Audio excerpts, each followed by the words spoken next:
पश्चिम बंगाल के चुनावों को जीतने के लिए अमित शाह ने एड़ी चोटी का जोर लगा दिया है। खबर देखिए, ईडी ने बंगाल के डीजीपी और कोलकाता पुलिस कमिश्नर के खिलाफ सुप्रीम कोर्ट में एक अर्जी दाखिल की और मांग की कि डीजीपी राजीव कुमार और कोलकाता पुलिस कमिश्नर मनोज कुमार को निलंबित किया जाए और उनके खिलाफ सख्त एक्शन लिया जाए। इसके पीछे की वजह साफ है। ममता बनर्जी को हर तरफ से घेरने की कोशिश की जा रही है। मामले की शुरुआत ईडी के छापेमारी से हुई थी। ईडी ने टीएमसी के आईटी सेल के हेड प्रतीक जैन के घर छापा मारा। सीएम ममता बनर्जी अपने सुरक्षा काफिले के साथ वहां पहुंच गईं। अब क्योंकि सीएम पहुंची हैं तो प्रशासन में हड़कंप तो होगा ही, इसलिए दल बल के साथ पुलिसकर्मी पहुंच गए। इसी बीच ममता बनर्जी ग्रीन फाइल लेकर बाहर आ गई और पुलिस प्रोटेक्शन में वहां से रवाना हो गई। ईडी कुछ नहीं कर पाई। इसके बाद ईडी ममता के खिलाफ कोर्ट पहुंचती है, लेकिन साथ ही प्रशासनिक अधिकारियों पर भी केस दर्ज करने की और उन्हें हटाने की मांग करती है, जिससे कि वहां पर केंद्र सरकार की पसंद का अधिकारी लगा दिया जाए और फिर धीरे धीरे ममता को कमजोर किया जाए। टीएमसी नेताओं का दावा है कि केंद्र सरकार अपने अधिकारियों की पोस्टिंग पश्चिम बंगाल में करना चाहती है, जिससे अंदर की खबर गुजरात लॉबी तक पहुंचती रहे और इसलिए ही शाह के कहने पर ईडी ने सुप्रीम कोर्ट में अधिकारियों के खिलाफ याचिका दाखिल की है।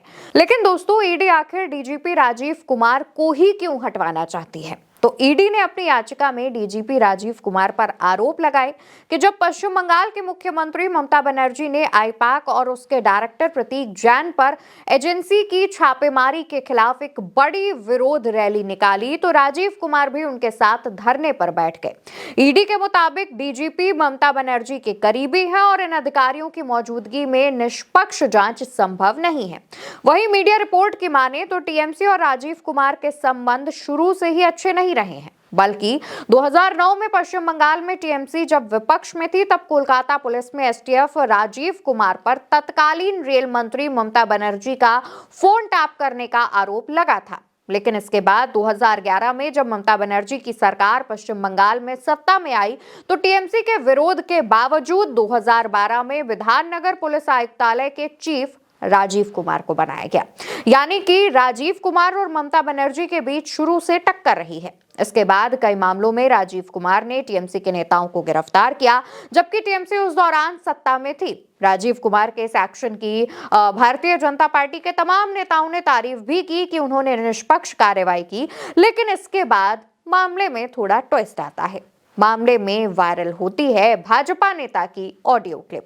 मीडिया रिपोर्ट के मुताबिक सितंबर 2018 में सोशल मीडिया पर कुछ ऑडियो क्लिप वायरल हुई, जिनमें कथित तौर पर मुकुल राय, जो तब बीजेपी में थे, और पश्चिम बंगाल के प्रभारी भाजपा महासचिव कैलाश विजयवर्गीय के बीच फोन पर बातचीत हुई थी। ऑडियो क्लिप में मुकुल राय विजयवर्गीय से कहते हैं कि वो भाजपा अध्यक्ष अमित शाह से बात कर 4 आईपीएस अधिकारियों पर सीबीआई की नजर रखने को कहें ताकि वे डर जाएं। क्लिप में रॉय ये भी कहते सुनाई देते हैं कि अगर सीबीआई थोड़ा ध्यान देगी तो ये आईपीएस अधिकारी डर जाएंगे। हालांकि बाद में कैलाश विजयवर्गीय ने इन ऑडियो क्लिप्स को फर्जी बताया था, जबकि मुकुल रॉय ने दावा किया कि उनका फोन कोलकाता पुलिस द्वारा टैप किया जा रहा है। यानी कि ये बातचीत हुई है, तभी उन्होंने कोलकाता पुलिस पर यह आरोप लगाया। और इससे एक बात और साफ हुई कि इस ऑडियो क्लिप पे जैसा दावा किया जा रहा है कि सीबीआई से कहकर आईपीएस पर दबाव बनाया जाए, यानी कि भारतीय जनता पार्टी सीबीआई और ईडी का इस्तेमाल भी करती है। इस चीजों से 2 चीजें निकलकर सामने आई और उस पर विवाद हुआ। इसके बाद से ही भारतीय जनता पार्टी राजीव कुमार पर अपनी नजर गड़ाए बैठी है। एक केस में जब सीबीआई ने राजीव कुमार पर आरोप लगाते हुए उनके घर पर छापेमारी की और उनसे पूछताछ की तो ममता बनर्जी सीबीआई दफ्तर के बाहर धरने पर बैठ गई थी। ममता बनर्जी ने कॉल रिकॉर्डिंग का जिक्र करते हुए आरोप लगाया कि राजीव समेत बंगाल के और अफसरों पर दबाव बनाया जा रहा है। इसके बाद से ही लगातार कोशिशें की जा रही हैं राजीव कुमार को पद से हटाने की। 2019 के लोकसभा चुनावों में भी भाजपा की तरफ से कोशिश की गई थी। दरअसल 19 के चुनावों से पहले एक खबर आई जिसमें लिखा था, चुनावों से पहले राज्य भाजपा ने दिल्ली में अपनी पार्टी के शीर्ष नेतृत्व से ऐसे आईपीएस अधिकारियों पर दबाव बनाने की मांग की थी जिन्हें ममता बनर्जी का करीबी माना जाता है, और इस सूची में सबसे ऊपर राजीव कुमार का नाम बताया गया। आप समझ रहे होंगे कि कॉल रिकॉर्डिंग और इस खबर का कितना आपस में कनेक्शन है। हालांकि इस दौरान भारतीय जनता पार्टी को कामयाबी नहीं मिल पाई, लेकिन भाजपा ने कोशिशें नहीं छोड़ी। 2024 में बंगाल में खेल करने के लिए भारतीय जनता पार्टी ने चुनाव आयोग की मदद से राजीव कुमार, जो कि डीजीपी थे, उन्हें पद से हटा दिया।